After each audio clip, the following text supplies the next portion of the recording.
majibu, ila unachojua kitatokea. Kwa nini kitatokea? Ni kwa sababu aliyesema anao uwezo wa kutenda alichosema. Tumsifu Yesu Kristo. Tumsifu Yesu Kristo. Aliyesema anajua namna itakavyotokea.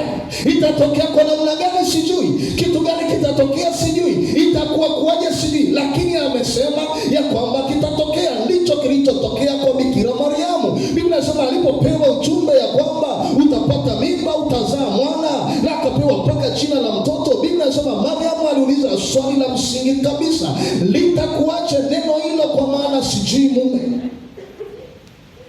Alichokuwa anauliza Mariamu nini? Mchakato. Malaika niambie, hiyo mimba itaingiaje? Itaingia saa ngapi? Itaingia kwa mfumo upi? Mimi ninachojua, ili mwanamke azae lazima awe na mahusiano na mwanaume. Mimi sijui mume. Unaniambia nitapata mimba, nipe mchakato. Ndicho alichokuwa anauliza. Kwa nini? Kwa sababu ni kitu ambacho katika kibinadamu hakiwezekani. Na hicho kitu ambacho malaika alimjibu. Malaika akamwambia, Roho wa Bwana atakuja juu yako, na nguvu za aliye juu zitakufunika. Kwa maana kitakachozaliwa kitaitwa kitakatifu, mwana wa aliye juu. Hakujibu swali alilouliza. Tumsifu Yesu Kristo. Malaika anajaribu kumwambia, hata mimi sijui, ila ninachojua ni kwamba Roho wa Bwana atakuja juu yako, atakufunika kama kivuli. Nguvu za Mungu zitakuwa juu yako. Zitafanya fanyaje? Hata mimi sijui. Zitawekaje hiyo mimba? Hata mimi sijui. Zitakuwa kuaje? Hata mimi sijui. Ninachojua ni kwamba Roho wa Bwana atakuja juu yako, na nguvu za aliye juu zitakufunika kama kivuli, kwa sababu ya utakachozaa. Kitu gani? Mariamu akasema, mimi ni mtumishi wa Bwana, nitendewe kama ulivyosema. Manake nini? Sijapata majibu ya nilichokuwa nauliza, ila ninachojua kama ni yeye amesema kitafanyika, kitatokea. Kitatokea tokeaje? Hata mimi sijui. Ninachojua ni kwamba kitatokea. Atazaliwaje mtoto? Sijui. Ninachojua amesema atazaliwa, atazaliwa, kwa sababu aliyesema ana nguvu za kuweka hiyo mimba, ana nguvu za kulea huyo mtoto, ana nguvu za kumzalisha huyo mtoto. Maadamu ni yeye amesema, na atende kwangu kama alivyosema.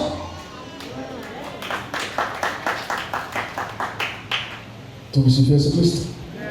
Tumsifu Yesu Kristo. Kwa hiyo lazima uwe na tarajio, alafu uwe na uhakika na kile unachotarajia. Cha tatu, bayana ya mambo yasiyoonekana. Ni kuwa na uhakika na unachotarajia, bayana ya mambo yasiyoonekana. Na kuwekea tu msingi, tunaingia kwenye somo baya. Sasa kwa wala swali Kiswahili vizuri, hii ni sentensi tata. Kwa sababu unaposema bayana ya mambo yasiyoonekana, bayana maanake wazi. Bayana maanake wazi. Sasa anaposema bayana ya mambo yasiyoonekana, maanake anasema mambo yaliyoko wazi yasiyoonekana. Yanakuaje wazi alafu yasiyoonekana? Tumsifu Yesu Kristo. Bayana ya mambo yasiyoonekana, maanake mambo yaliyoko wazi lakini hayaonekani. Swali ni kwamba yanakuaje wazi alafu yasionekane?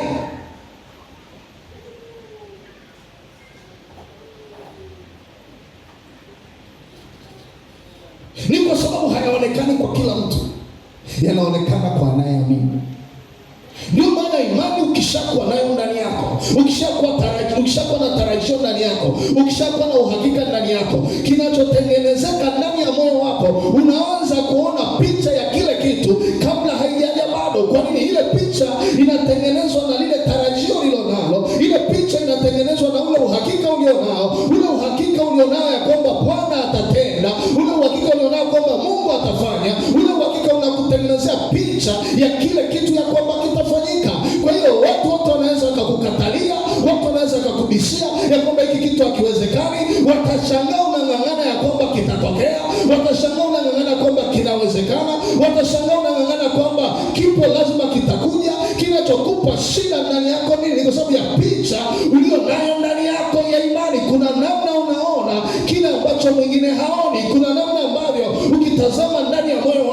unaona picha ya kile ambacho Mungu amekuahidi, picha ya kile ambacho unakisubiri, picha ya kile ambacho ni tarajio lako. Unaona ile picha ndani ya moyo wako kwa staili ambayo hata kama kila mmoja atasema haiwezekani, wewe utasema inawezekana. Kila mmoja atasema hakitatokea, wewe unasema kitatokea. Kila mmoja anasema hili jambo ni ngumu, wewe utasema litafanyika. Kwani kwa sababu hausukumi na mazingira yaliyoko, unasukumwa na picha ya ndani ulionayo. Kwa hata kama mazingira yatakata, picha itakusaidia kuamini. Tumsifu Yesu Kristo. Tumsifu Yesu Kristo. Mazingira yanaweza yakakoma, lakini picha ulionayo ndani ya moyo wako, picha ulionayo ndani yako juu ya kile ambacho Mungu amekuahidi, ile picha ndio itakayoshikilia imani yako. Kwani wakati watu wanasema hiki kitu hakipo, wewe ndani ya moyo wako ukitazama unaona picha ya hicho kitu iko ndani ya moyo wako. Wakati wanasema hiki hakiwezekani, ukitazama ndani ya moyo wako unaona picha ya hicho kitu ndani ya moyo wako. Unaona hiki kitu kipo, kitatokea. Kitatokeaje? Hata mimi sijui. Kitatokea lini? Hata mimi sijui. Kwa namna gani? Hata mimi sijui. Ninachojua ni kwamba madamu picha ingali ndani ya moyo wangu, madamu picha inanionyesha kipo, ninajua kitatokea.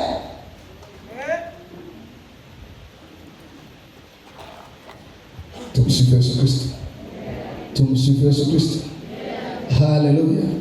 Ndio maana imani yako kwa Mungu lazima ije kwa kutokana na kila ambacho Mungu amekusemesha. Tunamwamini Mungu kwa sababu tuna ahadi mbele za Mungu. Kama una ahadi ya Mungu kwenye maisha yako, una imani. Ndio maana Biblia inasema imani chanzo chake ni kusikia. Kusikia huja kwa neno la Kristo. Hiyo ni Warumi 10:17. Inasema imani chanzo chake ni kusikia. Kusikia kunakuja kwa neno la Kristo. Maana yake nini? Maana yake lile neno ulilosikia, lile neno uliloambiwa ndilo linalotakiwa kutengeneza imani ndani yako. Kwa nini? Kwa sababu wakati mazingira yanakataa, macho yako yanatakiwa yaone kila alichosema Mungu. Wakati watu wote wanakataa, macho yako yanapaswa kuona alichosema Mungu. Kwa hiyo ile ahadi ambayo Mungu amekupa kwenye maisha yako ikishaumbika kuwa picha ndani ya moyo wako, ile ahadi ndiyo inayoshikilia imani yako mbele za Mungu. Kwa nini? Kwa sababu kila mazingira yakikataa, moyoni mwako ukijitazama unaona ahadi ya Bwana bado ingali ndani ya moyo wako. Lile neno alilokupa Bwana bado liko ndani ya moyo wako. Kila alichokuahidi bado kiko ndani ya moyo wako. Na kwa sababu hiyo utatiwa nguvu katika kuamini. Tumsifu Yesu Kristo. Tumsifu Yesu Kristo. Haleluya. Haleluya. Okay, jambo la tatu. Nilikuwa nakuwekea msingi. Sasa nataka tuingie kwenye point yetu ya muhimu na ndio ya mwisho. Takaa hapo kwa muda. Jambo la tatu. Kwa nini tunahitaji imani ili kumsifu Mungu daima? Kwa nini tunahitaji imani ili kumsifu Mungu daima? Tamasha letu ni tamasha la sifa daima. Kwa nini tunahitaji imani ili tumsifu Mungu daima?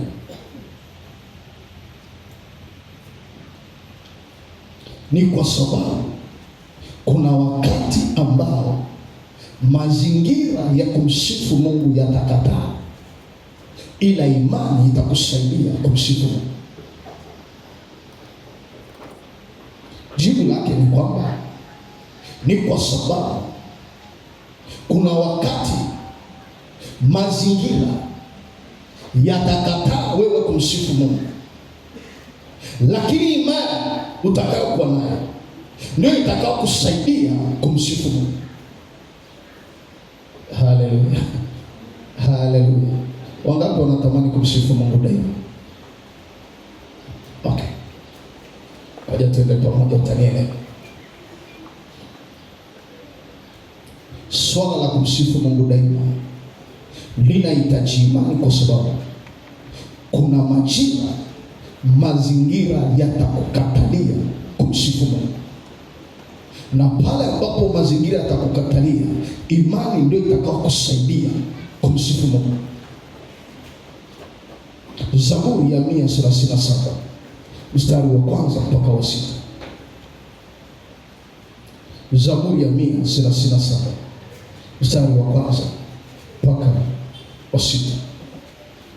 Anasema hivi: kando ya mito ya Babeli ndiko tulikoketi, tukalia tulipoikumbuka Sayuni.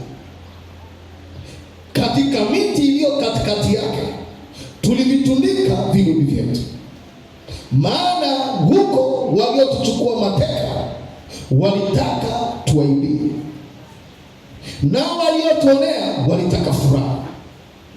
Tuimbieni baadhi ya nyimbo za Sayuni. Nisome tu mpaka hapo, alafu tutarudia mstari mwingine.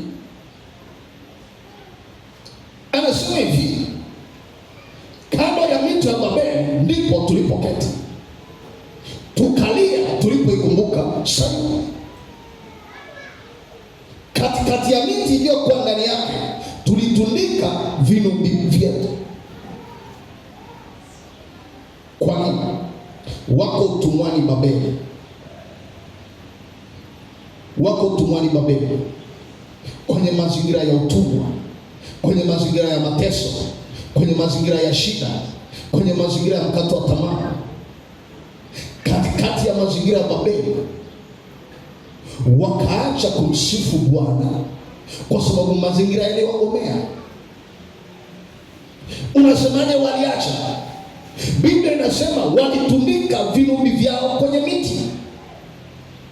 Vinubi ni vyombo walivyokuwa wanavitumia kumsifu Mungu, walikuwa wanavitumia kumwabudu Mungu. Ni kama tunavyotumia kinanda leo na drums na magitaa.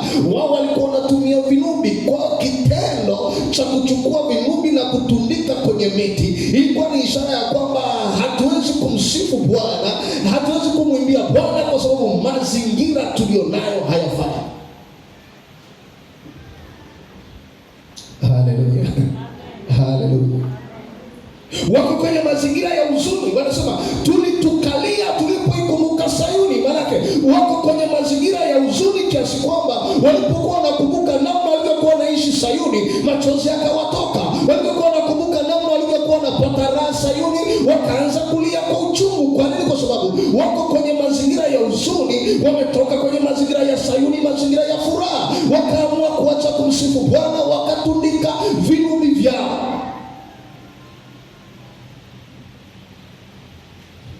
Lafu cheki kilichotokea. Anasema wale waliotuchukua mateka walitaka tuwaibie, na wale waliotuonea walitaka furaha. Tuimbieni baadhi ya nyimbo za Sayuni. Sasa unisikilize kitu cha ajabu sana. Adui zao walitaka wao waimbe katikati ya yale mazingira, alafu wao wakagoma kuimba kwa sababu ya mazingira. Hilo ni la kwanza. Lakini cha pili, adui zao walijua ndani ya nyimbo zao kuna furaha, lakini wao hawakujua ndani ya nyimbo zao kuna furaha. Unasema kwa nini? Kwa sababu waliotuchukua mateka walitaka tuombe, waliotuonea walitaka furaha. Walipotaka furaha, wakaenda wakaambia tuimbieni baadhi ya nyimbo za Sayuni. Kwa nini? Tunajua ndani ya nyimbo za Sayuni kuna furaha. Si kama umenielewa? Umebeba kitu ambacho adui yako anajua thamani yake kuliko wewe. Kwa nini? Anasema adui zetu walitaka tuwaibie, waliotuonea walitaka furaha. Walipotaka furaha wakatufuata, wakatuambia tuimbieni baadhi ya nyimbo za Sayuni. Kwa nini? Wanajaribu kuambia kwenye nyimbo zenu mnazoimbaga kuna furaha ndani yake, na si hapa tunataka furaha. Na kama tunataka furaha tutaipata wapi? Tutaipata kwa Bwana wenu wa Sayuni, tutaipata kwenye nyimbo zenu za Sayuni. Kwa hiyo tuimbieni nyimbo za Sayuni tupate furaha. Alafu waliobeba hizo nyimbo wanalia.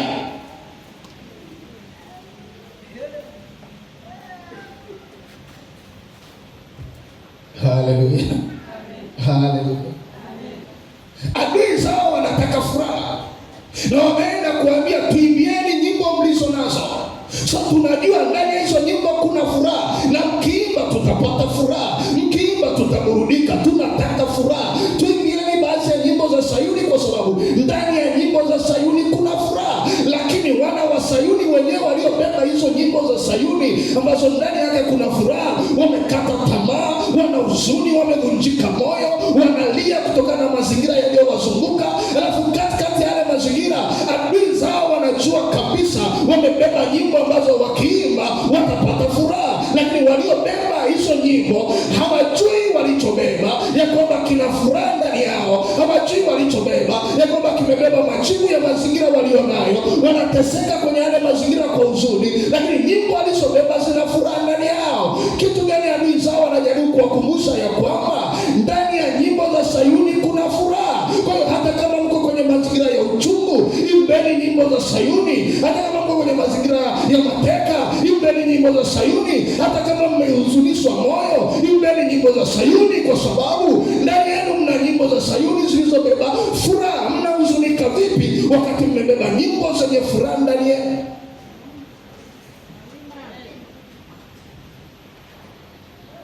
Sasa unajua kilichowafanya wakaacha na wakahuzunika?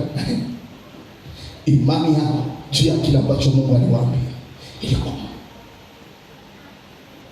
Kwa nini? Kwa sababu unakuta wakati wanasemeshana namna hiyo, chaki kitu ambacho Mungu alifanya. Alisema tuimbieni kama baadhi ya nyimbo za Sayuni. Sasa walipojibu, wakajibu wakasemaje? Tuimbeje wimbo wa Bwana katika nchi ya ugeni. Wakagoma kwamba mazingira tulionayo hatuwezi imba nyimbo za Bwana hapa. Ushawahi kufika mahali ukasema kwa kweli hapa sifaifai, unatafuta nyimbo ya maombolezo? Kwa nini? Mazingira.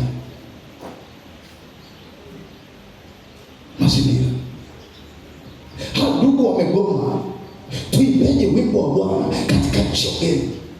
Kwa mazingira tulionayo, mnatuambiaje tuimbe wimbo wa Bwana? Wimbo wa Bwana unatusaidia nini kwenye haya mazingira?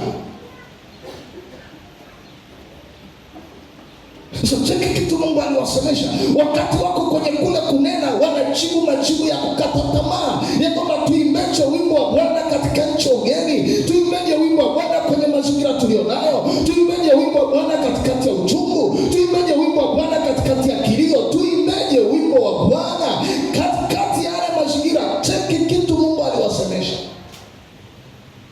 Mungu akawaambia hivi, Yerusalemu, nikikusahau wewe, mkono wangu wa kuume na usahau. Alafu akasema hivi, ulimi wangu na ukandamani na kaakala kinywa changu, nisipokukumbuka, nisipoikuza Yerusalemu zaidi ya fahari yangu iliyokuu. Mungu anajibu mawazo aliyokuwa nayo, kwamba kwa kweli Mungu ametusahau kiasi kwamba hatuwezi kumwimbia. Haya mazingira yanaonyesha Mungu ametusahau. Hali tulizo nazo zinaonyesha Mungu ametusahau. Tuimbeje wimbo wa Bwana kwenye mazingira wakati Bwana mwenyewe ametusahau? Ndio mawazo waliokuwa nayo ndani ya mioyo yao. Ahadi ya Bwana imeondoka kwako. Hawaamini tena ambacho Mungu aliwasemesha. Hawaamini tena ambacho Mungu aliwaambia kwenye maisha yao. Ile ahadi iliyojenga imani ndani yao imekufa. Hawaoni ile picha ya furaha tena ndani yao. Wanasema hatuwezi kuimba wimbo wa Bwana katika nchi ya ugeni. Mungu anaingia pale pale, anasema Yerusalemu, nikikusahau wewe, mkono wangu wa kuume na usahau, ulimi wangu na ugandamane na kakala kinywa changu, kama sitakukumbuka wewe. Kitu gani Mungu anajaribu kuambia? Anajaribu kuambia pamoja na mazingira mlionayo haimaanishi kwamba nimewasahau. Pamoja na shida mlionayo haimaanishi kwamba nimewasahau. Pamoja na ziki mlionayo, mmetekwa, mko utumwani, pamoja na mazingira mlioko, haijalishi kwamba mimi nimewasahau. Siwezi kuwasahau kwenye kila mazingira, na ikitokea nimewasahau mimi, ninasahau mkono wangu wa kuume na akaweka na kiapo katikati yao, ulimi wangu na ugandamane na kakaa na kinywa changu, kama sitakukumbuka. Kitu gani Mungu anajaribu kuambia?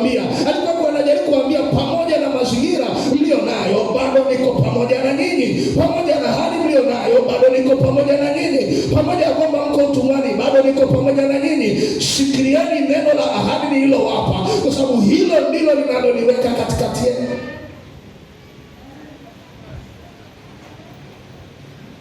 Tumsifu Yesu Kristo. Najaribu kuambia nini? Ukipita kwenye mazingira ambayo unahisi Mungu hayupo, unamsifu nani?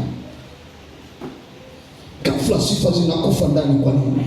Kama akili imeshakwambia kwenye haya mazingira Mungu hayupo, unamwimbia nani kwenye haya mazingira? Unanyamaza.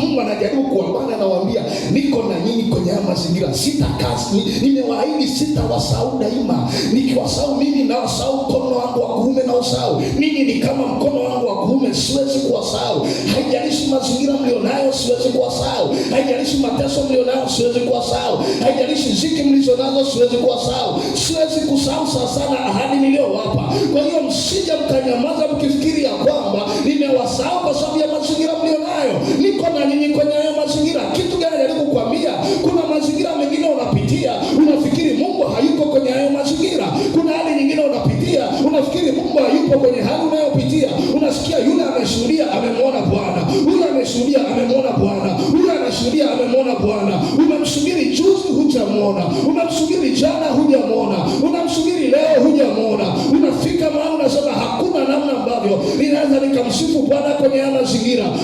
Niko hapa kukwambia, haijalishi mazingira ulionayo, haijalishi hali ulionayo, haijalishi kinachoendelea kwenye maisha yako.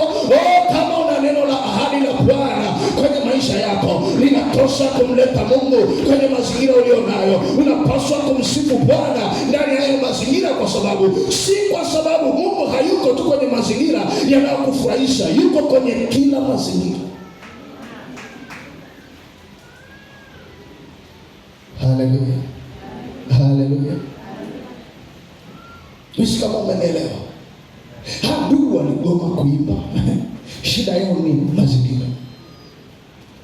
Tuimbeje wimbo wa Bwana katika nchi yetu? Kuna nyakati unafika usipomwona Mungu kwenye maisha yako, usipomwona Mungu kwenye mazingira ulionayo, huwezi imba. Ni rahisi sana kusema wakina Meshaki na Abednego waliimba kwenye tanuru la moto. Okay, kitu gani kiliwafanya wakaimba mle ndani? Kwa sababu walimkuta Yesu kwenye moto. Mfalme akachungulia akasema, tulitupa watu 3, mbona kuna mtu 4 ndani yao? Na yule 4 anang'aa sura kama mwana wa miungu. Kitu gani kilitokea? Walimkuta Yesu kwenye moto. Walipogundua kwamba pamoja na ile tanuru Yesu yuko huko ndani, pamoja na huo moto Yesu yuko huko ndani, mazingira hayakuwazuia kumsifu Yesu, hayakuwazuia kumwona Mungu katikati ya ule moto. Wakaimba katikati ya tanuru la moto, si kwa sababu tu nyingine, ni kwa sababu walimwona Mungu katikati ya ule moto. Kuna mazingira unapita, usipomwona Mungu hautaimba.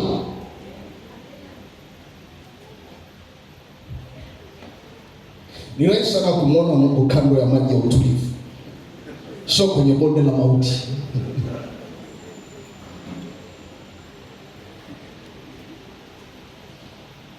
Ni rahisi sana kumwona Mungu kando ya maji ya utulivu, kwenye majani mabichi hunilaza.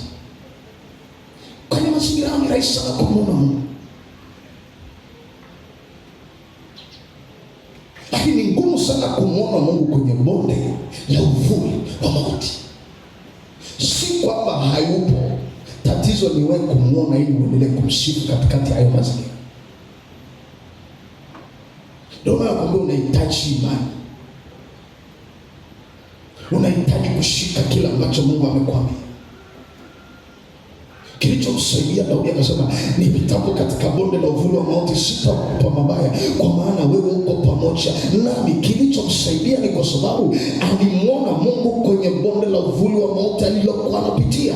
Asingemwona Mungu angelalamika, angevunjika moyo, angekata tamaa, asingeendelea kumsifu na kumtukuza Bwana. Lakini maadamu amemwona kwenye bonde la uvuli wa mauti, kinachomfanya aimbe nini? Ni kwa sababu si anapita mahali pazuri, si kwamba yuko kwenye mazingira mazuri, yuko na Mungu kwenye mazingira alionayo. Kama ni kwenye moto, yuko na Mungu kwenye moto. Kwa maana ni kwenye maji, yuko na Mungu kwenye maji.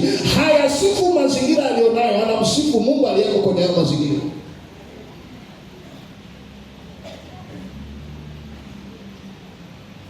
Kwa nini nakwambia hivi? Ni kwa sababu haijalishi mpaka ulionao. Kuna saa Mungu hana mpango wa kuishi na wewe nje ya tanuru.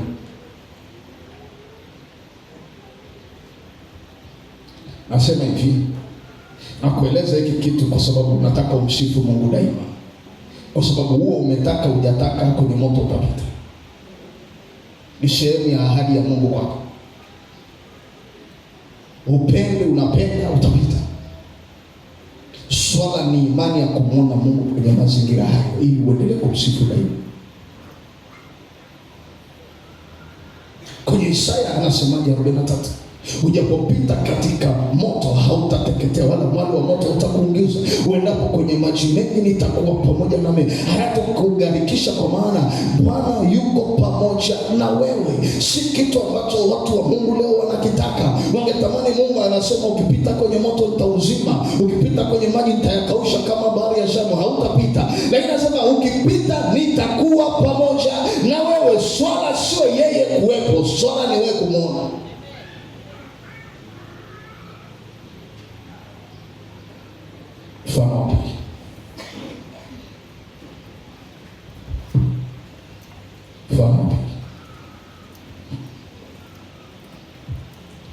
Kuna wakati Mungu anataka umsifu kwa imani, si kwa kuangalia mazingira ulionayo, ila kwa kuangalia neno la ahadi alilokupa.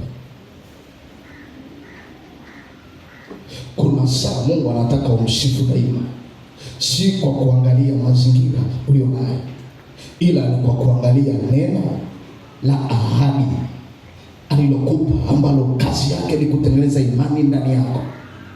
Ukipoteza hilo neno, unapoteza na imani yake. Isaya 54. Isaya 54. Isaya 54. Kitabu cha nabii Isaya sura ya 54. Nasoma kuanzia mstari wa kwanza angalau mpaka wa 6 pale. Ukiweza nenda kasoma. Mistari yote iko pale, lakini mimi nakusomea mistari michache sababu ya kile ninachotaka kujenga ndani yako. Wa kwanza mpaka wa 6. Sasa cheki anachosema. Imba wewe uliyetasa, wewe usiyezaa, paza sauti yako kwa kuimba, piga kelele, wewe usiye na utupu. Maana, hebu sema maana. Hebu sema maana. Maana watoto wake aliyeachwa ni wengi kuliko watoto wake yeye aliyeolewa. Asema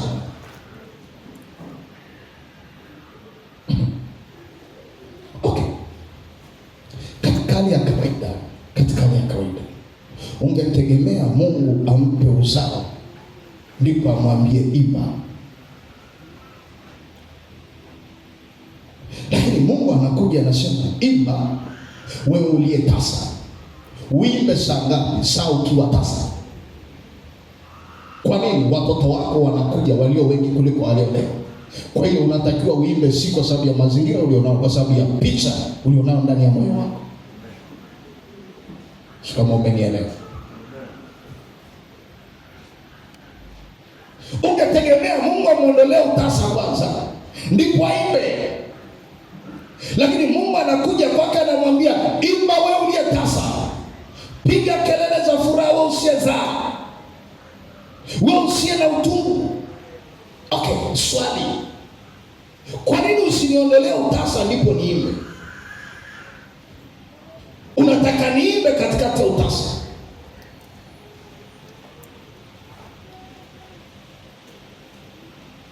Mwambie Mungu, mwambie mwenzako msifu Mungu daima. Kuna saa mazingira yanakataa. Ni rahisi sana ukaja hapo ukaimba ukabubuchika kwa sababu Bwana amejibu. Asipojibu uko tayari kuimba.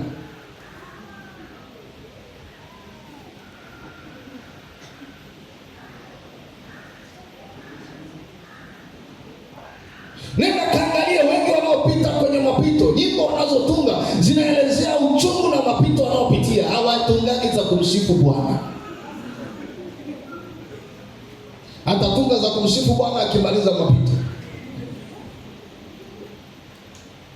Lakini chake kitu Mungu anasema katikati ya hayo mapito, paza sauti kwa kelele za furaha, wewe usiye na utungu wa kuzaa. Maana nini? Kwa sababu tunachosifu sio mazingira tulionayo. Tunachosifu ni Mungu aliye na sisi kwenye hayo mazingira. Kwa hiyo kama imani yako inakwambia hata kama sijazaa, Mungu yuko na mimi. Hata kama sina mtoto, Mungu yuko na mimi. Hata kama sina hela, Mungu yuko na mimi. Hata kama naumwa, Mungu yuko na mimi. Hata kama mazingira nilionayo si sawa, Mungu yuko na mimi. Kitendo cha kujua ya kwamba Mungu yuko na wewe kitakufanya umsifu Bwana katikati hayo mazingira, bila kujali mazingira ulionayo, kwa sababu hatusifu mazingira, tunamsifu Mungu aliyeko kwenye mazingira.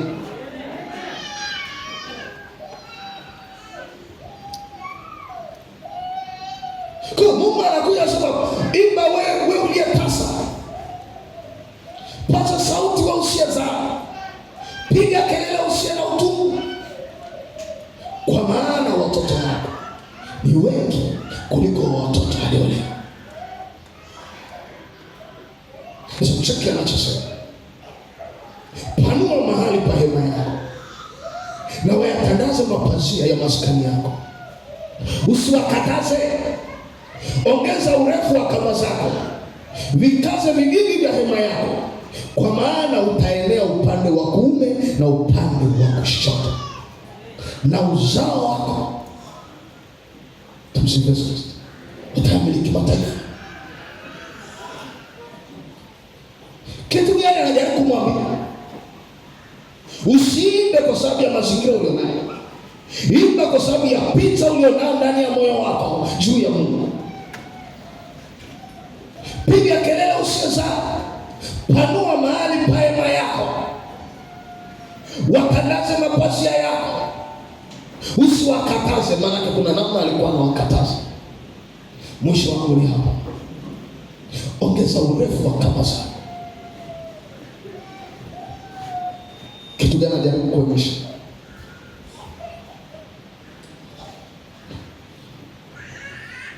Huyu ndugu yuko kwenye mazingira ambayo hayazai kitu. Yuko kwenye mazingira ya utasa, mazingira ambayo hakuna kinachozaliwa kwake. Alafu Mungu anakuja anamwambia, imba. Ukimaliza kuimba, panua hema yako. Sasa swali liko hapa, Mungu, kama nina vyumba viwili na niko peke yangu, sina mtoto, kwa nini usinipe kwanza, wakizidi niongeze vyumba? Alafu Mungu anasema ongeza vyumba kwanza ndio nikupe.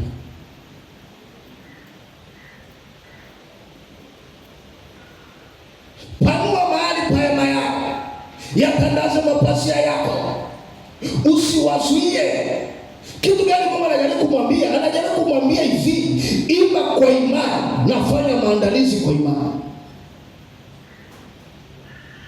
Usiishi sawa na mazingira ulionayo, ishi sawa na neno nililokupa la ahadi kwenye maisha yako. Usiishi sawa na hali inayokuzunguka, ishi sawa na ahadi na maono niliyokupa ndani ya maisha yako. Usije ukawaza sawa na mazingira ulionayo, waza sawa na maono ulionayo.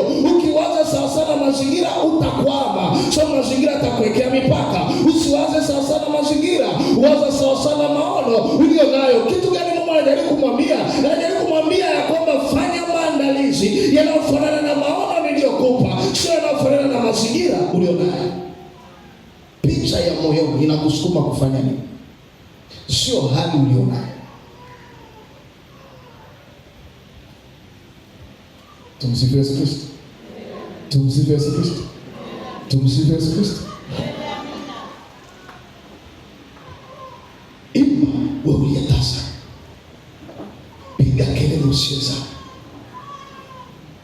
Unawezaje kuimba katikati ya utasa kama huna imani na Mungu aliyekuahidi mtoto?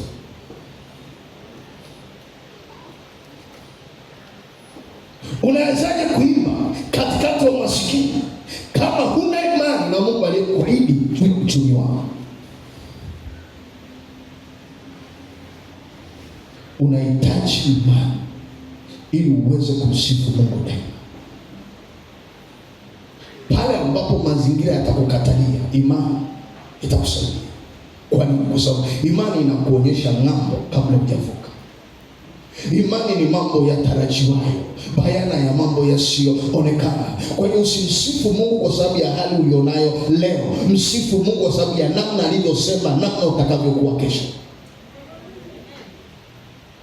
Na ndio maana lazima uwe na picha ya kesho ndani yako, ili unapoenda kumsifu Mungu, wakati wanakuambia mbona unaimba una mtoto, unaambia mimi naona watoto wengi kuliko mnaona nyinyi. Kwa sababu gani? Siangalii hali niliyo nayo, naangalia picha niliyo nayo ndani ya moyo wangu, naangalia neno la ahadi la Bwana katika maisha yangu. Mbona unafurahi, mbona unaimba wakati huna hela? Unaambia sina hela leo, lakini najiona kesho ni tajiri, kesho ni mtu fulani. Kuna picha ninayo ndani ya moyo wangu, kuna hali ninayo ndani ya moyo wangu. Hii ndio inanifanya nimsifu Bwana hata kama mazingira yanakataa. Ndani yangu nina picha kubwa kuliko mazingira nilionayo. Kwa nini unaimba wakati huduma yako haikui? Waambie kuna mahali naenda, si hapa nilipo, kuna mahali naenda, kuna picha ninayo moyoni. Mimi unayeniona leo sio mimi utakayeniona kesho. Kuna hatua ziko ndani yangu, kuna picha iko ndani yangu. Hapa niko kwenye mchakato wa kunitengeneza kuwa fulani baadaye. Niko kwenye mchakato wa kunisaidia kuwa mwimbaji mkubwa. Niko kwenye mchakato wa kunisaidia kuwa tajiri. Niko kwenye mchakato. Mazingira ninayopitia ni mchakato kwenye maisha yangu, lakini nayo picha ya mbele inayonionyesha mahali pazuri kuliko niliko. Siimbi kwa sababu napita mahali pazuri, ninaimba kwa sababu nina picha ya mahali pazuri ninakoelekea. Hata kama napita jangwani, macho yangu hayako jangwani, yako Kanaani, yanaona maziwa na asali. Ni kweli kabisa, hapa na kanyaga ninaona mchanga. Niko jangwani, hakuna chakula, hakuna ni jua kali, hakuna kinachoeleweka, lakini macho yangu hayaangalii jangwani, yanaangalia ninakoenda, yanaangalia ninakoenda. Kitu gani kinatokea? Kuna bahari ya Shamu, sikatai, ipo bahari ya Shamu. Siangalii bahari ya Shamu, naangalia Kanaani ninakoenda, kwenye maziwa na asali. Ndio maana unataka kumsifu Mungu daima, usitazame unakokanyaga, tazama unakoenda. Usitazame unakokanyaga, tazama ambako Bwana amekuahidia. Ile picha ya maono uliyokuwa nayo. Sasa nyingine unasema mbona Mungu alinionyesha niko hivi, mbona sijawa bado, mbona alinionyesha niko hivi, haijatokea bado. Hii picha mbona sioni kwenye maisha yangu? Endelea kukaa na Bwana katika tumaini, kwa sababu picha aliyokuonyesha lazima itatokea. Nenda kwa imani mbele za Bwana. Wakikuuliza kwa nini unamsifu Bwana, unasema nasifu kwa sababu ya picha niliyo nayo ndani ya moyo wangu. Kwa nini unamsifu Bwana? Ni kwa sababu ya maono aliyonipa. Ninajua hayajatimia, lakini najua ndiko ninakoelekea. Haleluya, haleluya, haleluya, haleluya. Ulizo kicho unaona nini? Unaona nini? Kama unaona hapo ulipo, mimi nakwambia hautakaa uimbe. Macho yako hayatakiwi kutazama hali ulionayo leo. Macho yako yanatakiwa kutazama maono ulionayo mbele za Bwana. Kitu gani Mungu amekusemesha kwenye maisha yako? Hata kama watu wote watakataa, lakini kama Mungu alisema kitatokea, uwe na uhakika kitatokea. Ndio maana nilianza kukwambia lazima uwe na tarajio kutoka kwa Bwana, ili mazingira yanapokataa, lile tarajio linakutia moyo, linakutia nguvu kwamba pamoja na kwamba niko hivi, lakini sitakuwa hivi daima, sitakaa hivi daima. Pamoja na kwamba mazingira ya sasa niko hivi, lakini sitakuwa hivi daima. Picha niliyo nayo mbele ndio inayonisaidia kufanya ninachofanya.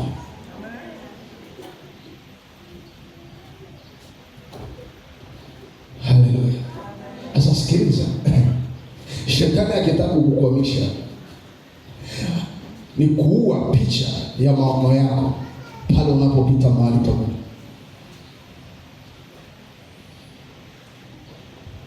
Shetani akitaka kukukwamisha ni kuhakikisha kwamba anaua picha ya maono ulionayo ndani yako kwa kutumia mahali unakopitia leo. Anaua kesho yako kwa kutumia mazingira unayopitia leo.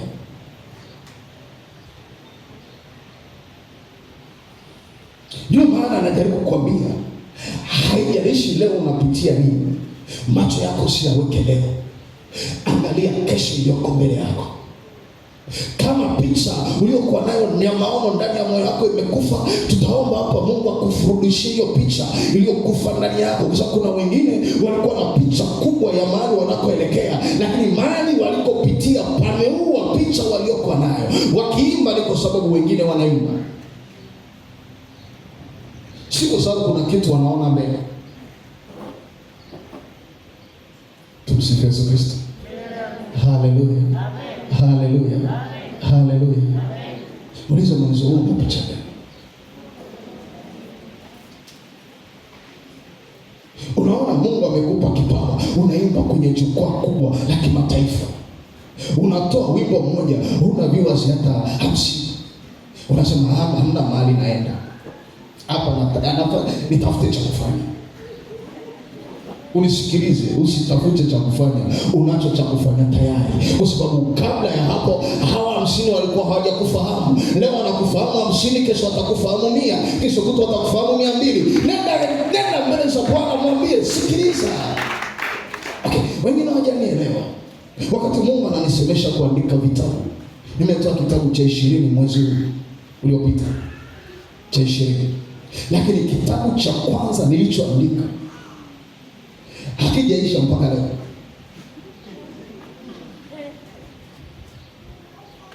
Vingine unachapa mara 7, mara 8, mara 10 vinaisha, chenye kipo hakitoki.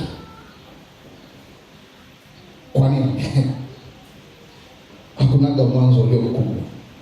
Siku zote mwanzo ni mdogo. Mungu alitaka dunia ijae na watu, lakini alikuwa na mtaji wa watu wengi. Mpaka leo dunia imejaa watu. Mungu haanziagi juu, anaanzia chini. Ile tu kwamba albamu ya kwanza imekosa soko, usifikiri na ya pili itakosa soko. Haleluya. Haleluya. Haleluya. Usije ukafikiri maana wimbo wa kwanza umekataliwa, ukafikiri na wa pili utakataliwa, ukakataa kutunga na watatu.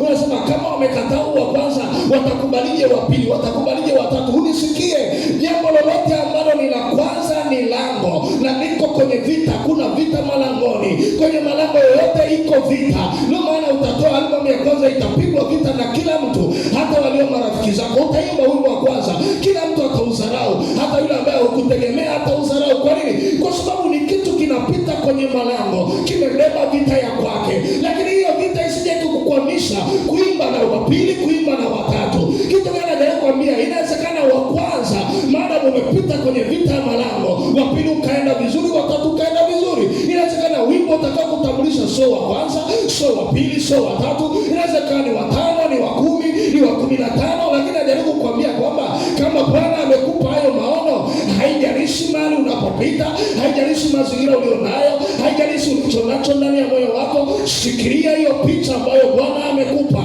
Endelea kufanya na kufanya na kufanya na kufanya. So Mungu yuko kazini, atasimamisha alichokwambia.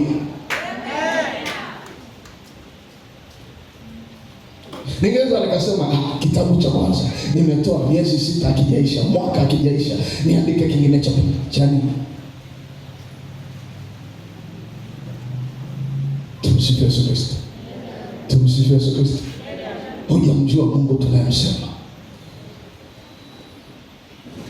Hujamjua Mungu tunayemsema. Swala si mazingira unayopitia. Swala unaona nini ndani ya moyo wako? Kitu gani unaona katika moyo wako? Picha uliokuwa nayo ndio ulionayo leo. Baada ya kupita kwenye bonde la uvuli wa mauti, umetoka nani? So kuna waliopita kwenye moto na picha zao za ndani zikaungua. wamesalimika, hawajafa, lakini hawana tena maono, wanaishi kama wafu.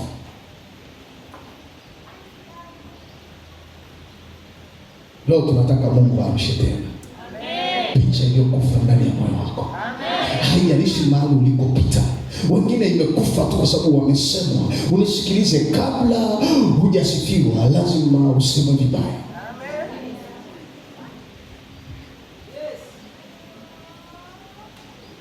Kwa maneno magumu wanakusemea, wanakutengeneza platform ya kusifiwa baadaye. Kwani sio mimi nimesema? Jiwe wa hilo kataa waashi, lakini lazima kwanza halijakataliwa, halijawa jiwe kuna pembeni bado. Lazima likataliwe na waashi kwanza, alafu ndipo liwe jiwe kuu na pembeni. Kwa hiyo ukiona unakataliwa, unaandaliwa kuwa jiwe kuu la pembeni. Swali ni kwamba unapokataliwa na wewe unajikataa. Ukikataliwa na wewe unajikataa, maana unaua picha ya mahali unakoenda. Lakini sawa, umekukataa, jitie moyo kwa Bwana. Umekosa kukutia moyo, jitie moyo mwenyewe ya kwamba alisema hata kwenye bonde la uvuli wa mauti atakuwa na mimi. Alisema hata kwenye maji mengi atakuwa na mimi. Umekosa kukutia moyo, jitie moyo mwenyewe kwa Bwana, sawa sawa na ahadi uliyo nayo mbele za Bwana. Ile tu kwamba watu wamekukataa haimaanishi na Mungu amekukataa.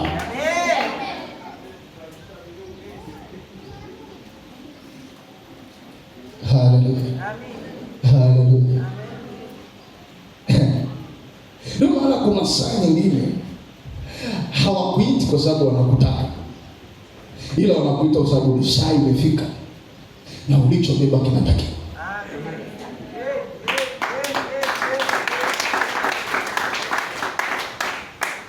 Wanasema kwa namna gani? Kama ulize Daudi, baba yake alimkataa na mama yake na ndugu zake wote hawakumuita hata kwenye ibada ya kumweka mfalme wakfu. Akaambia kachunge kondoo.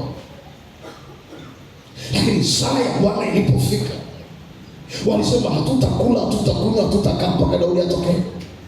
Kwa nini? Kwa sababu kuna saa hawakutaki wewe, lakini Mungu uliyembeba wanamtaka. Hawakutaki wewe, lakini upako ulioko juu yako wanautaka. Hawakutaki wewe, lakini wimbo ulionao wanautaka. Watakuita kwa sababu ya wimbo ulionao, sio kwa sababu yako. Watakuita kwa sababu ya neno ulilopewa, sio kwa sababu yako. Ni saa ya Bwana, anataka asimamishe neno alilokupa kwa ajili ya watu wake, kwa ajili ya nchi yake. Watakukataa wote, lakini watakutafuta kwa sababu ya neno ulilobeba, ujumbe uliobeba wa saa hiyo. Utafanya wakutafute, si kwa sababu wanakutaka wewe, wanamtaka Mungu aliyeko ndani yako.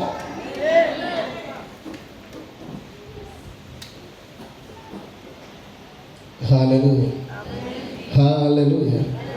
Ndio maana usipambane sana kutafuta urafiki na watu. Tafuta urafiki na Yesu.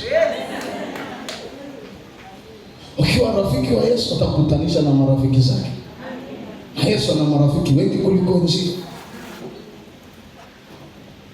Tumsifu Yesu Kristo. Nataka tuende mbele za Mungu. Mimi sijui una mazingira gani. Kuna pointi nyingine hapa nikisema hatutatoka. Mimi sijui mazingira gani.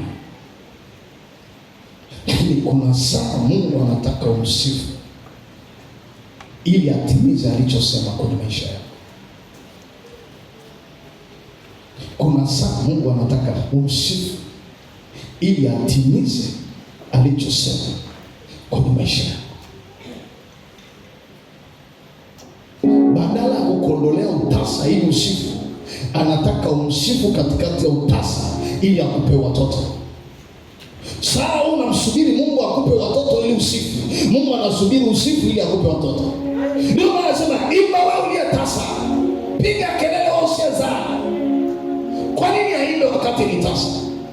Ni kwa sababu anataka aimbe kuonyesha imani yake kwa Mungu, kwamba pamoja na utasa nilio nao bado namwamini Mungu. Pamoja na utasa nilio nayo bado tumaini langu liko kwa Bwana. Mungu aliyesema atanipa watoto atanipa. Haijalishi mazingira nilio nayo. Tatizo ni pale ambapo watu wanakukatia tamaa na unajikatia tamaa. Sasa nisikilize. Saa nyingine watu kukukatia tamaa ni haki yao, kwa sababu hawaoni unachoona. Wengine hawajaelewa. Ukipata mimba, wewe uliyepata ndio unayejua umepata mimba. Kwa wengine wote wanaweza kukupiga vita huko nje, kwa sababu hawajaona mimba ulionayo mpaka ikue.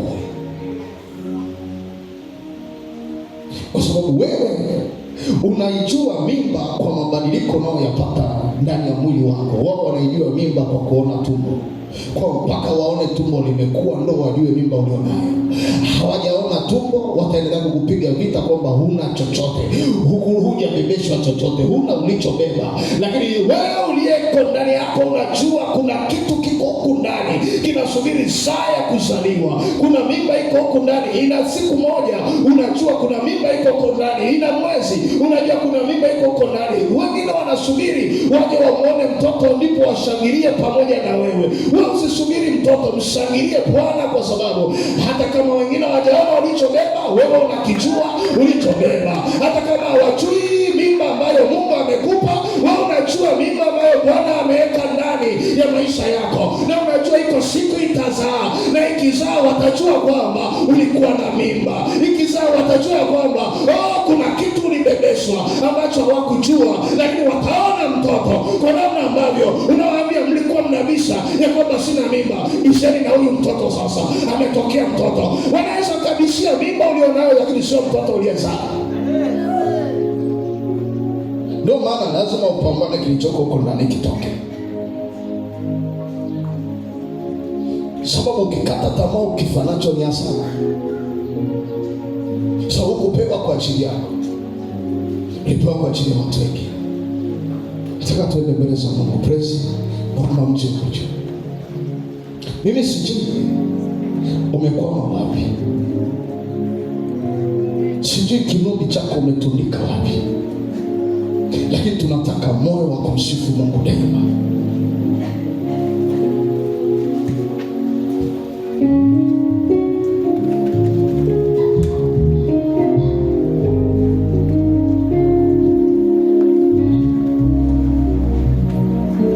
Nataka tuende mbele za Mungu.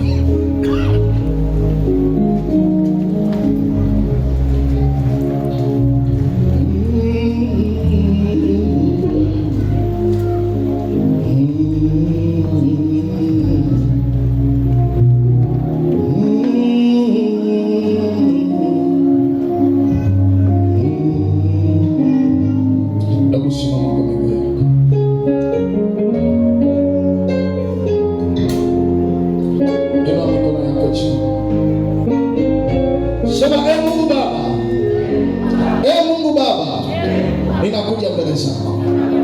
Naomba huruma yako, naomba rehema yako, naomba msamaha wako. Sasa na maono na wito ulionipa ndani ya moyo wangu na maisha yangu, nisamehe Bwana pale nilipokata tamaa na kuvunjika moyo. Naomba rehema zako, naomba huruma yako. Sasa na wana wa Israeli walipopita mazingira magumu, walitundika vinubi vyao, hawakuwa tayari kuendelea kukusifu na kukutukuza wewe.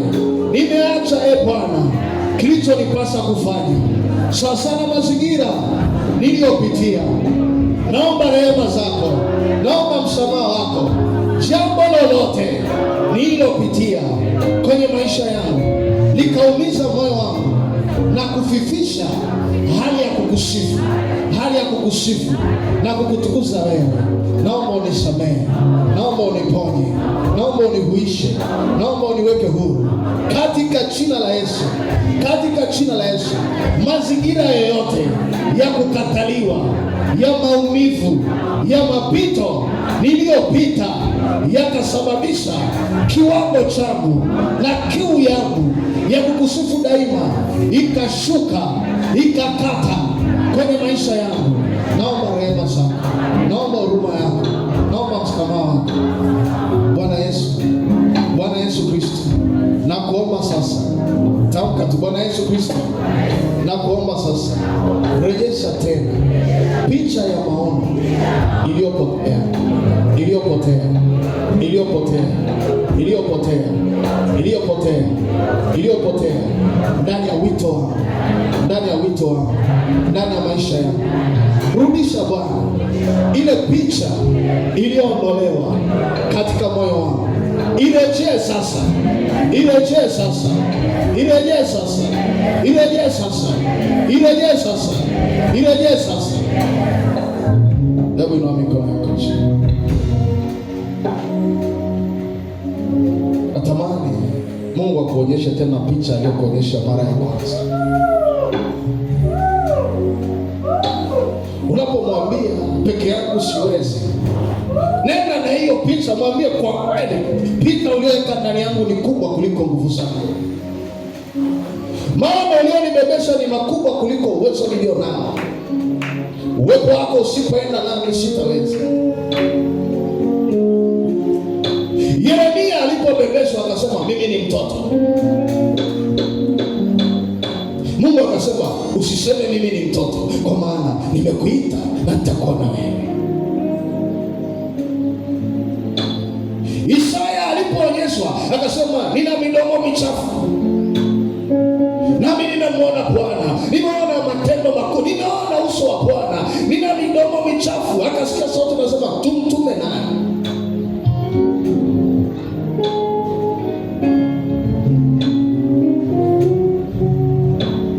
Musa akasema siwezi kusema. Najaribu kuonyesha nini? Kila mtumishi aliyeitwa alijaribu kueleza udhaifu alionao.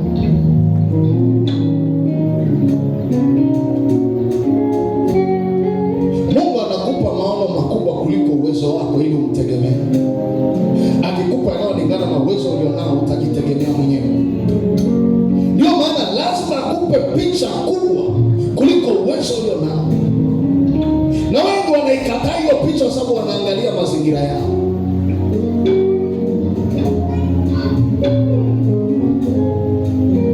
Unapoenda kumwambia Mungu unahitaji msaada wake, nenda na hiyo picha. Kuna wengine hapa mnatakiwa familia zenu ziokoke kupitia nini, lakini vita mliopigwa imewafanya mmeshindwa kusimama kwenye kile ambacho Mungu amewaita.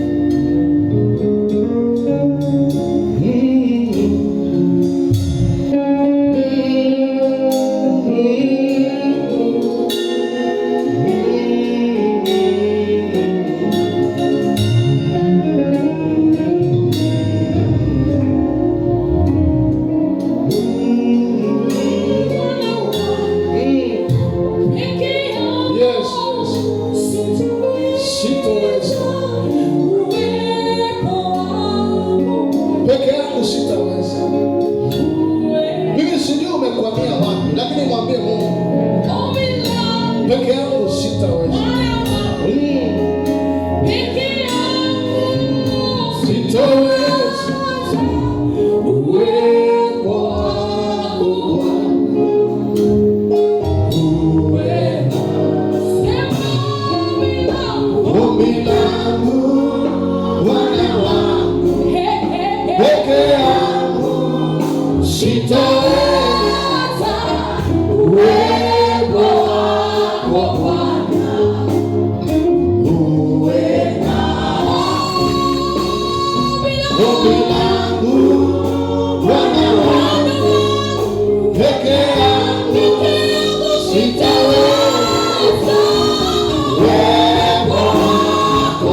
Ripoko sana. Robo kadara soko. Robo pokea tena picha iliyokufa ndani ya moyo wako. Picha iliyokufa ndani ya moyo wako. Pokea maono uliyopoteza. Pokea maono uliyopoteza. Pokea tena maono uliyopoteza kwenye maisha yako. Rapako, rapasako, rapasako, ropopopopopopopo, ropopopopopopo, rapasako, rapasaka, rapako, ripokosaka, rapasako, ropokosaka, ripokosaka, rapa, robosaka, ripopopopopopopo, robosaka, rapako, robosaka, rapasako. Yes.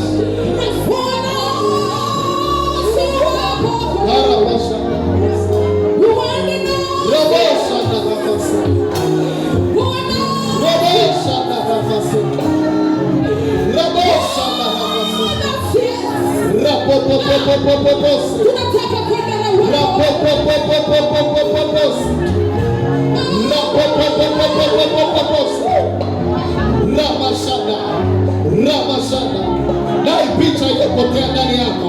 Dai picha iliyopotea ndani yako. Unajua alichokuonyesha Mungu mwanzo kimekufa ndani yako. Umepita mahali pagumu, kumeua picha uliyokuwa nayo, kumeua maono uliyokuwa nayo, kumeua ile picha ya ndani uliyokuwa nayo juu ya utumishi wako, juu ya wito wako, juu ya uimbaji wako. Picha uliyokuwa nayo ndani yako, mazingira uliyopitia, hali ulizopitia, magumu uliyopitia, yameua ile picha uliyokuwa nayo ndani yako. Ropa dai hiyo picha. Mungu yuko tayari kurejesha maono yaliyopotea ndani yako, picha iliyopotea ndani yako, picha iliyopotea ndani yako. Rapoko saka, rapoko, ripoko saka, ramasaka, rapoko, ripo saka, rapoko, rabosaka.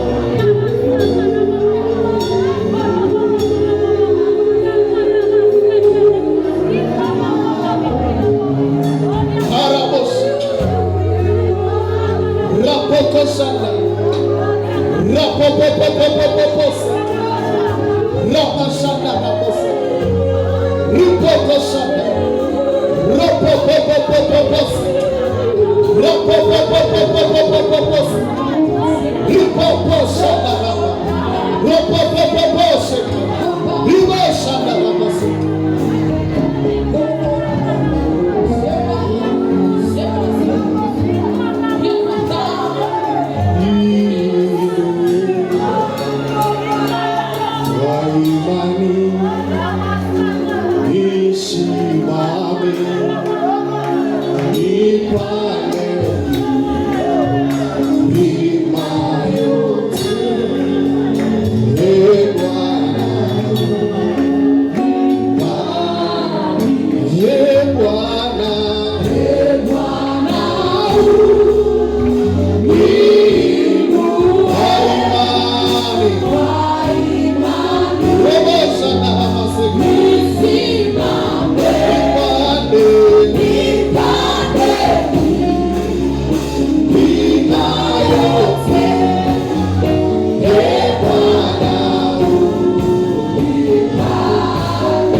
Hebu shika sadaka yako. Tunataka tuunganishe upako na utoaji wa sadaka. Shika sadaka yako. Ramashanda rakosa. Kuna watu watavuka hapa. Ramashanda rakosa. Ramashanda rakosa. Ripoko shiki. Shika tu sadaka yako. Naomba vyombo vya sadaka vije hapa mbele.